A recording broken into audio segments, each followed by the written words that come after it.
because they saw me somewhere in public. And are you saying I look ugly on TikTok? Guys, I'm trying my best.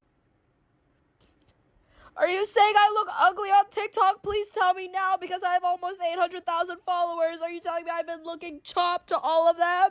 Sometimes I check my message requests and there's someone in there. In my childhood and my high school experience, that's when it kind of got to me. And I was a little bit like, I think for a day, 2 days, I was just a little bit like, you know, crying a lot and like just like, I guess I was just kind of questioning myself because I had done so much to heal from past experiences. I'd done so much to remind myself how I'm a good person. I deserve good karma that's coming towards me now this past few months. And that kind of made me question myself in the way that like, maybe I am a bad person, maybe I don't. And so I was completely fine at first, but when the hate started,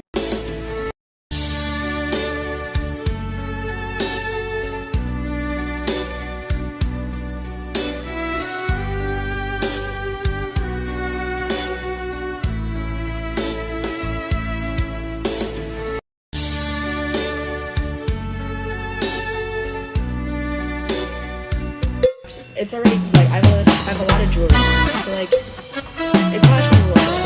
But look, maybe just remove this. Ended up removing the charm. Okay.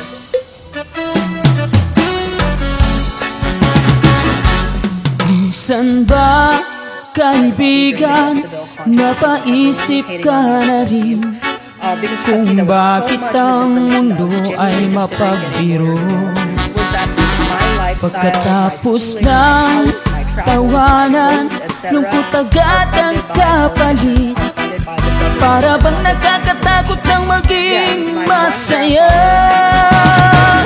Habang nagkakaedad tayo, pabigat ng pagsubok na ibinibigay sa atin. Kapag hindi mo sisipagan, hindi ka papalarin. Laging tatandaan, ang buhay ay maikli. Kahit anong pagsubok, iniiging masaya. For years, we do not get financial support from any of my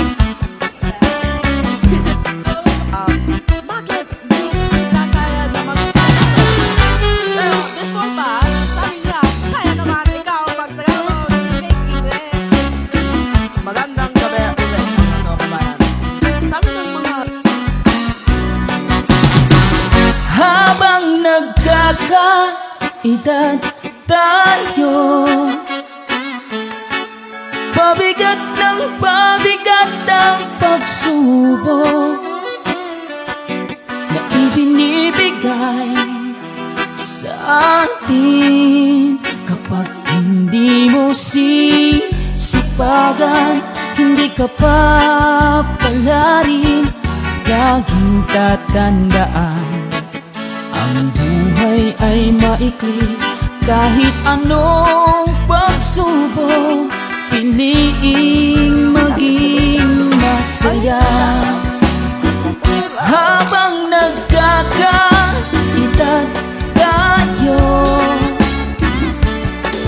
pabigat ng pagsubok na ibinibigay sa atin.